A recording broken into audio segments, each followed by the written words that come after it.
जय हिंद दोस्तों, study GK trick UPSC में आपका स्वागत है। दोस्तों, आज हम हिंदी वर्णमाला के पार्ट 2 को देखेंगे। इन सभी बिंदुओं को हम एक ट्रिक के माध्यम से समझेंगे। आपको बिल्कुल भी रटने की जरूरत नहीं है और पार्ट 1 का वीडियो आपको इसी चैनल पर मिल जाएगा। वो भी ट्रिक के माध्यम से ही बताया गया है, जिसके अंत में 30+ ऑब्जेक्टिव क्वेश्चन भी करवाए गए हैं और इस वीडियो के अंत में भी हम 20+ ऑब्जेक्टिव क्वेश्चन करेंगे। तो देर न करते हुए आइए हम सभी बिंदुओं को बारी बारी से देख लेते हैं। हमारा पहला और दूसरा बिंदु है लुंठित व्यंजन और पार्श्विक व्यंजन। ये कौन कौन से होते हैं? ये र होते हैं और ल होते हैं। इनको कैसे याद रखेंगे? देखिए, लुंठित में ल आ रहा है और पार्श्व का जब उच्चारण करेंगे आप तो पार्श्व र आएगा, पार्श्व र आएगा। तो लुंठित में ल आ रहा है तो आपको क्या रखना है?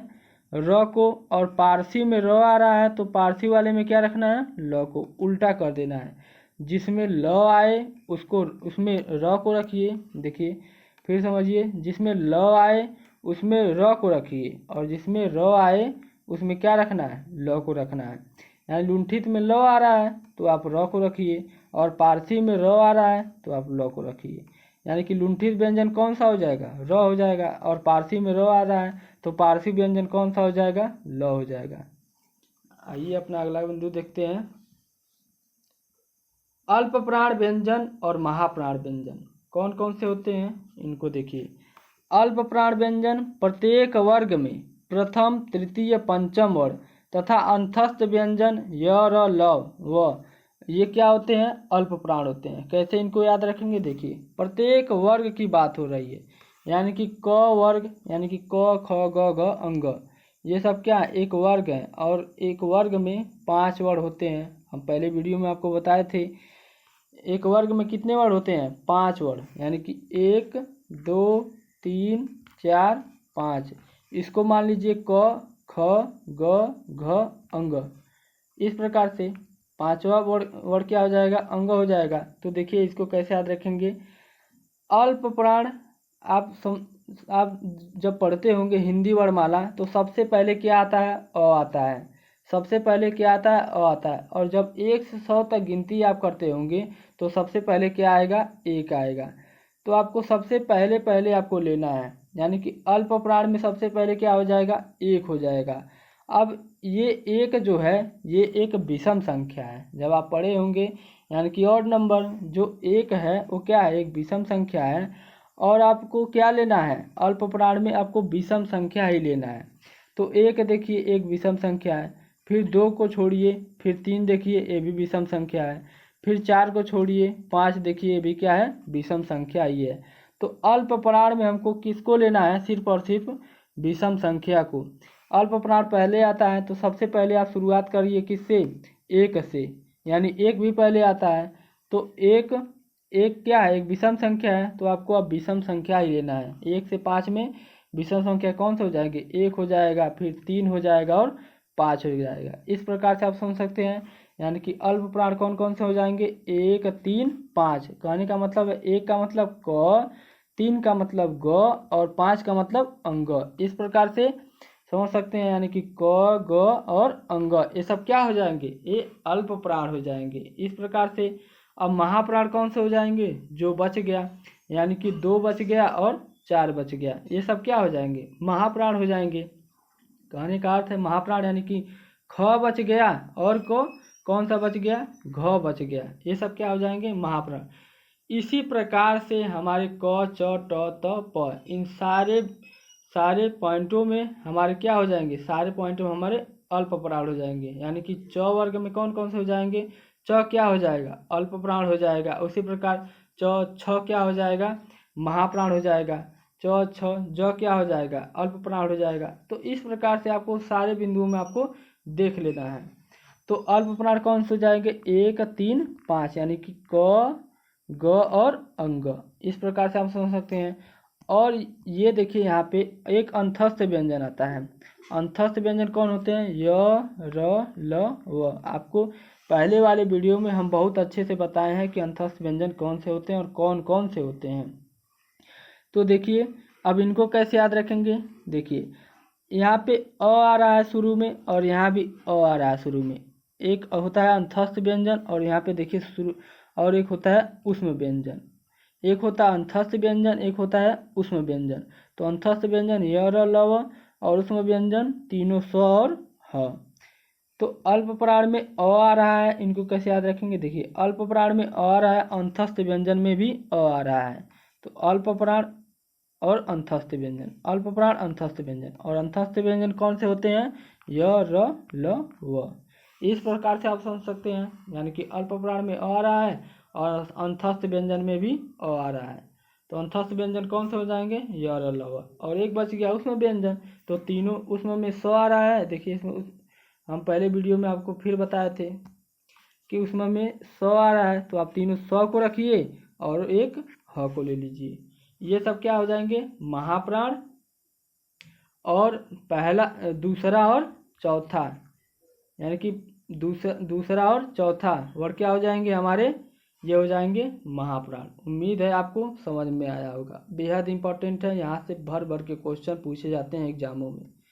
आइए हम अपने अगले बिंदु को देखते हैं। संयुक्त व्यंजन की संख्या कितनी होती है और कौन कौन से होते हैं? तो देखिए संयुक्त व्यंजन की संख्या 4 होती है। और कौन कौन से होते हैं? छ, त्र, ज्ञ और स्र। इसको कैसे याद रखेंगे? देखिए यहाँ पे संयुक्त का अर्थ क्या होता है? जोड़ होता है। और यहाँ पे संयुक्त व्यंजन है, यानी कि किसका जोड़? व्यंजनों का जोड़। इस प्रकार से समझ सकते हैं, यानी कि संयुक्त व्यंजन किसका? व्यंजनों का जोड़।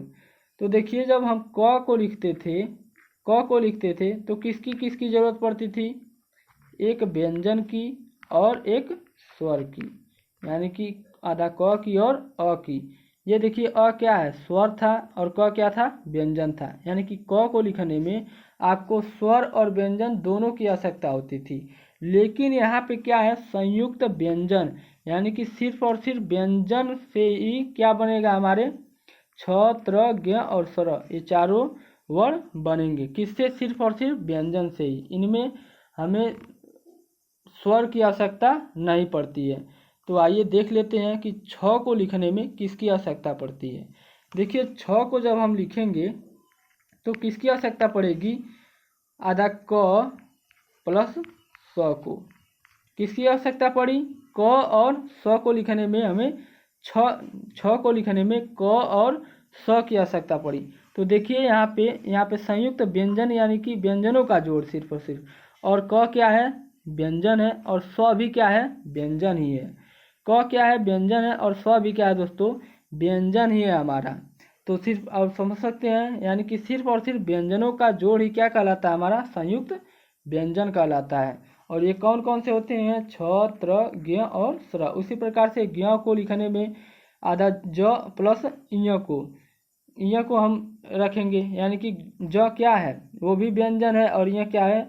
वो भी व्यंजन ही है। यानी कि व्यंजनों की संख्या 4 होती है।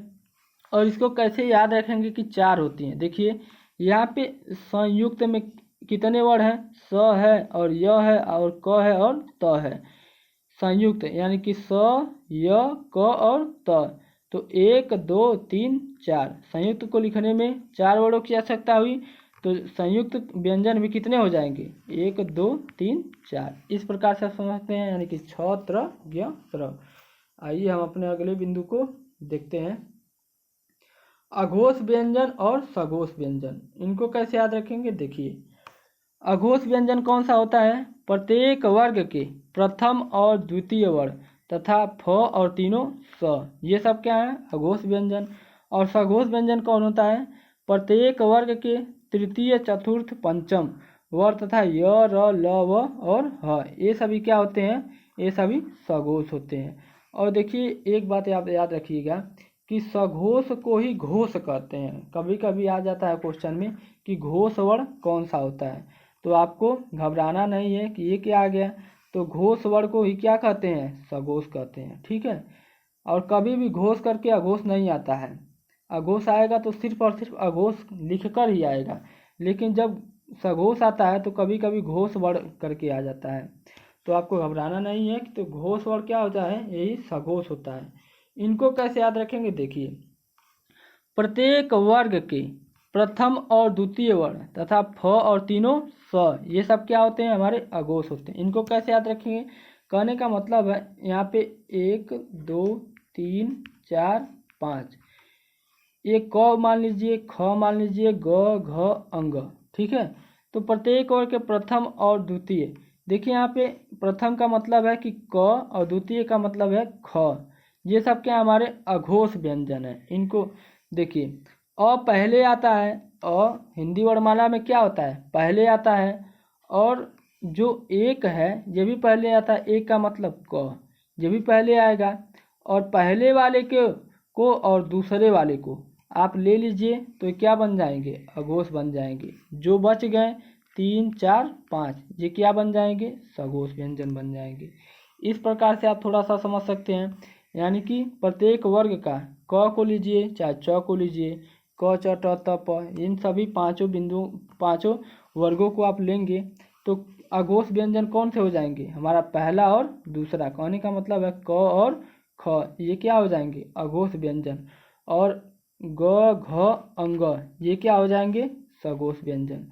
देखिए, अ पहले आता है और क भी पहले आता है, अ पहले आता है और एक भी पहले आता है, तो एक यानी कि क, दो यानी कि ख, तो एक दो यानी कि क और ख, ये सब क्या हो जाएंगे, अघोष व्यंजन हो जाएंगे। उम्मीद है कि समझ में आया होगा। आइए हम अपने अगले बिंदु को देखते हैं। उनक्षिप्त व्यंजन कौन कौन सा होता है, दो होते हैं, ढ और ढ, ये सब क्या है, हमारे उनक्षिप्त व्यंजन। तो इन सभी बिंदुओं को हम बारी बारी से देख लिए और इनसे संबंधित अब हम अपने क्वेश्चन को कर लेते हैं।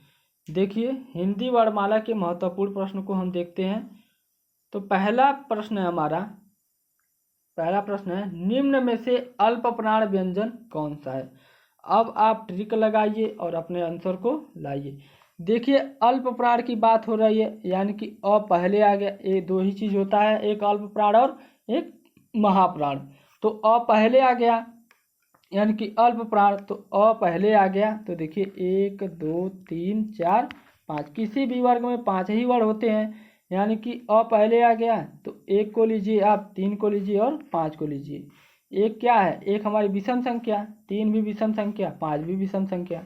तो अल्प प्राण व्यंजन कौन सा है, देखिए ख, ख तो दूसरा नंबर पे आता है तो ये होगा नहीं। ग तीसरा नंबर पे आता है तो देखिए ये वाला हो सकता है। अच्छा आगे बढ़िए, घ चौथा नंबर पे आता है तो ये होगा नहीं। और ठ भी दूसरा नंबर पे आता है तो ये होगा नहीं। यानी कि ये ग वाला क्या होता है, क ख ग, ये तीसरे नंबर पे हमारा आ रहा है। तो यही क्या हो जाएगा दोस्तों, यही सत्य हो जाएगा। यानी कि अल्प प्राण व्यंजन कौन सा हो जाएगा, ग हो जाएगा। देखिए कितने आसानी से हम क्वेश्चनों को हल कर पा रहे हैं। बस एक थोड़ा सा एक ट्रिक लगाए हैं कि 1 2 3 4 5, एक क्या है विषम संख्या, 3 भी विषम संख्या, 5 भी विषम संख्या। जितने भी विषम संख्याएं हैं उनमें हमें अल्प प्राण को रखना है, यानी कि 1 3 5, क ग और अंग, ये सब क्या हो जाएंगे हमारे अल्प प्राण। तो देखिए ग क्या है हमारा, अल्प प्राण हो जाएगा। आइए अब बारी बारी से सभी क्वेश्चनों को देख लेते हैं। निम्न में से घोष वर्ण कौन सा है। देखिए हम बताए थे आपको कि सघोष को ही क्या कहते हैं, घोष वर्ण कहते हैं। तो आप बताइए कौन सा है, घोष वर्ण किसे कहते हैं। यानी कि 1 2 3 4 5, ये क्या होते हैं, ये अघोष होते हैं। कौन कौन से, 1 और 2, ये क्या होते हैं, अघोष होते हैं। और घोष वर्ण कौन सा होता है हमारा, 3 4 5। तो 3 4 5 देखिए किसमें है, ज कितने नंबर पे आता है, क ख च छ ज, ये कितने नंबर पे आता है, 3 नंबर पे आता है, ठीक है। क पहले नंबर पे आता है, च भी पहले नंबर पे आता है, और ट भी पहले नंबर पे आता है। यानी कि ये तीनों क्या हमारे अघोष हैं, और ज तीसरे नंबर पे आता है तो ये क्या हमारा सघोष है, यानी कि घोष है। तो कौन सा ऑप्शन सही हो जाएगा, ए ऑप्शन ज। तो आइए हम अपने अगले क्वेश्चन को देखते हैं। देखिए हमारा अगला क्वेश्चन है, सभी महाप्राण वर्णों वाला वर्ग कौन सा है। तो यह है ऑप्शन नंबर ए, सॉरी इसमें ट में क्या था, ठ था। ट क्या है, ठ है। क्यों, क्योंकि देखिए ख, अब देखिए पहला दूसरा तीसरा चौथा और पांचवा, यहाँ पे महाप्राण की बात हो रही है। तो दूसरा महाप्राण की दूसरा और चौथा वर्ड हमको लेना है। तो ख क्या है, क ख दूसरा वर्ड, च छ दूसरा वर्ड, और ट और ठ, यहाँ पे ठ होना चाहिए। तो ठ क्या है, ये भी दूसरा वर्ड है। अब यहाँ पे द में देखेंगे आप तो त थ द, ये तीसरा वर्ड हो जाएगा तो होगा नहीं। म ये पांचवा वर्ड हो जाएगा तो होगा नहीं। और य और ल क्या हो जाते हैं, ये हमारे अंतस्थ व्यंजन यानी कि अल्प प्राण होते हैं, तो ये तो होगा नहीं। यानी कि कौन सा ऑप्शन नंबर हो जाएगा, ऑप्शन नंबर ए हो जाएगा। सभी महाप्राण वर्णों वाला वर्ग कौन सा हो जाएगा, ऑप्शन नंबर ए। आइए हम अपने अगले क्वेश्चन को देखते हैं। निम्नलिखित में से अल्प प्राण कौन सा है, तो आप बता सकते हैं कौन सा है। तो ऑप्शन नंबर ए है। क्यों, क्योंकि क पहले नंबर पे आता है और ग तीसरे नंबर, तो पहला दूसरा तीसरा यानी कि हमारा क यानी कि पहला नंबर और ग यानी कि तीसरा नंबर। तो एक क्या है, विषम संख्या, और 3 भी क्या है, विषम संख्या। तो ग तीसरे नंबर पे आता है और क पहले नंबर। तो अल्प प्राण की बात हुई, तो अल्प प्राण कौन सा हो जाएगा, ऑप्शन नंबर ए हो जाएगा। च हमारा पहले नंबर पे आता है लेकिन छ दूसरे नंबर पे आता है, तो ये तो होगा नहीं। इसी प्रकार से हम सी और डी में देखेंगे तो ठ भी कितने नंबर पे आता है, दूसरा नंबर, तो होगा नहीं। प पहले नंबर पे लेकिन प फ ब भ चौथे नंबर पे, तो होगा नहीं। तो कौन सा ऑप्शन नंबर ए हो जाएगा, क्या हो जाएगा, अल्प प्राण वाला। आइए हम अपने अगले क्वेश्चन को देखते हैं। अगला क्वेश्चन है, निम्नलिखित शब्दों में से किस शब्द के द्वित व्यंजन है। तो यह है दिल्ली। कौन सा option number, C option number. निम्नलिखित शब्दों में से किस शब्द में द्वित व्यंजन है, तो दिल्ली में क्या है, द्वित व्यंजन। द्वित व्यंजन का मतलब होता है यहाँ पे दो व्यंजन, तो दो व्यंजन जो साथ में हो, द्वित व्यंजन इसे कहेंगे। तो साथ में कौन सा है, ल क्या है, साथ में है, तो दिल्ली। इसमें ल क्या है, साथ में है, तो द्वित व्यंजन यानी कि दोनों व्यंजन क्या है, साथ में है, तो द्वित व्यंजन हो जाएंगे। तो कौन सा हो जाएगा, ऑप्शन नंबर सी यानी कि दिल्ली। उसी प्रकार से क्या हो जाएगा, कच्चा हो जाएगा। कच्चा को लिखेंगे क चा, तो देखिए यहाँ पे च और च क्या है, दोनों साथ में है, ये क्या हो जाएंगे, ये भी द्वित व्यंजन ही हो जाएंगे। आइए हम अपने अगले क्वेश्चन को देखते हैं।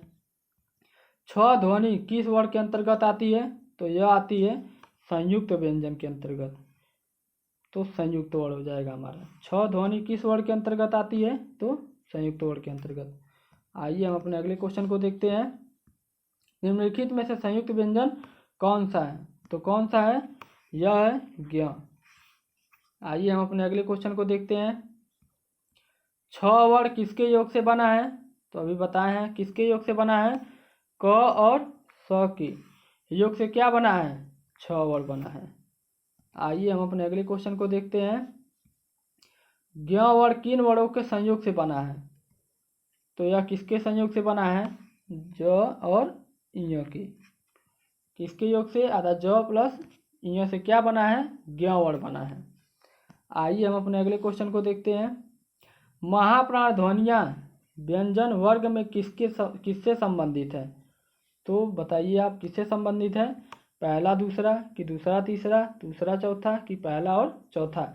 महाप्राण फिर ट्रिक लगाइए, 1 2 3 4 5 में 2 और 4 यानी कि दूसरा और चौथा, ये क्या है हमारे, ये महाप्राण है। आइए अगले क्वेश्चन को देखते हैं।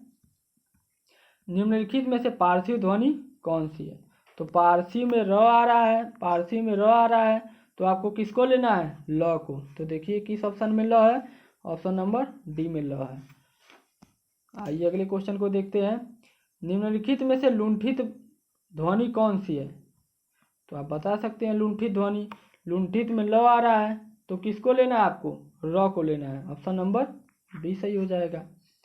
आइए अगले क्वेश्चन को देखते हैं। इनमें से कौन सा व्यंजन अल्प प्राण है, तो कौन सा है, देखिए ख तो दूसरे नंबर पे आता है, तो होगा नहीं। तो पहले नंबर पे आता है, यही होगा। क्यों, क्योंकि पहला और तीसरा और पांचवा हमको लेना है, तो पहले नंबर पे देखिए च क्या पूछा, इनमें से कौन सा व्यंजन अल्प प्राण है, सॉरी इसमें होगा कौन सा व्यंजन जो है अल्प प्राण नहीं है। क्यों? क्योंकि त भी अल्प प्राण है और च भी अल्प प्राण है और प भी क्या है दोस्तों, अल्प प्राण ही है। इसमें लिखने में थोड़ा मिस्टेक हो जाएगा। तो कौन सा व्यंजन अल्प प्राण नहीं है?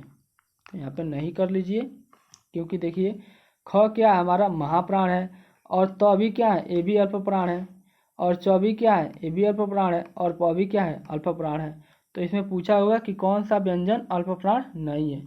तो कौन सा नहीं है हमारा? ऑप्शन नंबर ए नहीं है। क्यों? क्योंकि ये जो है ये महाप्राण हो जाएगा। तो कौन सा? ये ऑप्शन नंबर ए। आइए हम अपने अगले क्वेश्चन को देखते हैं। निम्न में से महाप्राण वर्ण कौन सा है? तो आप बता सकते हैं कौन सा है। तो यह है, देखिए त थ यानी कि दूसरे नंबर पे आता है, तो यही हो जाएगा ऑप्शन नंबर ए। क क्या आता है? पहले नंबर पे, तो ये तो महाप्राण है। और वह भी क्या है? ये भी ये। और क क्या है? ये अल्प प्राण है। और य र ल व ये अंतस्थ व्यंजन, ये भी अल्प प्राण के अंतर्गत आता है। त थ द ये तीसरे नंबर पे आता है, यानी कि ये भी अल्प प्राण है। तो कौन सा है जो हमारा महाप्राण? ये थ वाला। आइए अगले क्वेश्चन को देखते हैं। निम्न में से कौन सा घोष वर्ण है? घोष वर्ण यानी कि सघोष। तो 3, 4, 5 इसमें देख लीजिए। ख तो दूसरे नंबर पे आता है, तो होगा नहीं। च पहले नंबर पे, तो होगा नहीं। यानी कि म कितने नंबर पे आता है? 5वें नंबर पे। प फ ब भ म, तो यही होगा। त थ ये भी दूसरे नंबर पे, तो होगा नहीं। आइए हम अपने अगले क्वेश्चन को देखते हैं। देखिए हमारा अगला क्वेश्चन है, निम्नलिखित में से कौन एक संयुक्त व्यंजन नहीं है? तो कौन नहीं है? देखिए छ भी है और त्र भी है और ज्ञ भी है। कौन नहीं है? ये स नहीं है। क्योंकि छ जो है किससे बना है? क और स से। इसी प्रकार त्र, त और अधर त प्लस र से, ज्ञ ज और य से। तो इस प्रकार से समझ सकते हैं कौन सा नहीं है हमारा? स नहीं है। क्योंकि छ, त्र, ज्ञ और स्र क्या होते हैं? हमारे संयुक्त व्यंजन होते हैं 4। तो 3 हमारे हैं, छ और त्र और ज्ञ, ये क्या है? संयुक्त व्यंजन। और स जो है ये नहीं है। आइए अगले क्वेश्चन को देखते हैं। निम्नलिखित में से उनक्षिप्त व्यंजन कौन सा है? तो यह है ऑप्शन नंबर डी, ड। निम्नलिखित में से उनक्षिप्त व्यंजन कौन सा है? ड। आइए अगले क्वेश्चन को देखते हैं। इनमें से कौन सा व्यंजन अल्प प्राण नहीं है? तो कौन सा नहीं है? तो देखिए क क्या है? अल्प प्राण है, और म भी अल्प प्राण है। लेकिन च, छ ये दूसरे नंबर पे आता है, क्या आ जाएगा हमारा? महाप्राण हो जाएगा। तो यही नहीं होगा। इनमें से कौन सा व्यंजन अल्प प्राण है? तो ऑप्शन नंबर सी नहीं है। तो ऑप्शन नंबर सी। आइए अगले क्वेश्चन को देखते हैं। इनमें से कौन सा व्यंजन महाप्राण नहीं है? तो कौन सा नहीं है? यह जो है देखिए त थ ये क्या है? महाप्राण है।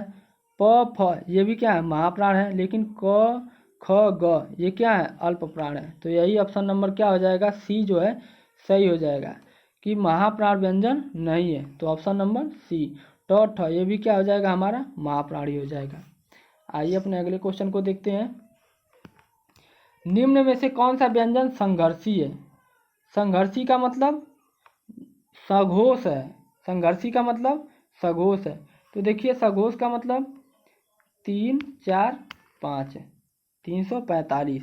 तो देखिए च, छ, ज, झ। झ क्या है? हमारा संघर्षी है। तो च, छ, ज, झ यानी कि चौथे नंबर पे आ रहा है, और ट ठ दूसरे नंबर पे। ह भी क्या है हमारा? ये भी हमारा ये तो अघोष व्यंजन है। और क ख ये भी दूसरे नंबर पे आ रहा है, ये भी क्या है? अघोष व्यंजन है। लेकिन यहाँ पे संघर्ष यानी कि सघोष व्यंजन कौन सा है? च, छ, ज, झ यानी कि चौथे नंबर पे आ रहा है। तो यही क्या हो जाएगा? हमारा सघोष व्यंजन हो जाएगा। आइए अगले क्वेश्चन को देखते हैं। इनमें से कौन सा व्यंजन स्पर्श व्यंजन नहीं है? तो कौन सा नहीं है? स्पर्श व्यंजन का मतलब है यानी कि जिस क च ट त प, क च ट त प यानी कि क वर्ग, च वर्ग, ट वर्ग, त वर्ग, प वर्ग, इसी को क्या कहते हैं? स्पर्श व्यंजन कहते हैं। हम पहले वाले वीडियो में इसको बड़े आसानी से बताए हुए हैं, जाकर देख सकते हैं आप। तो क च ट त प ये क्या हमारे? ये हमारे स्पर्श व्यंजन है। तो कौन पूछ रहा है? नहीं है। तो इसमें देखिए य नहीं है। क्यों? क्योंकि क च ट त प में य नहीं आएगा। आइए अपने अगले क्वेश्चन को देखते हैं। दोस्तों क्वेश्चन खत्म हो गया। यदि आपको वीडियो पसंद आया हो तो लाइक करिए, चैनल को सब्सक्राइब करिए।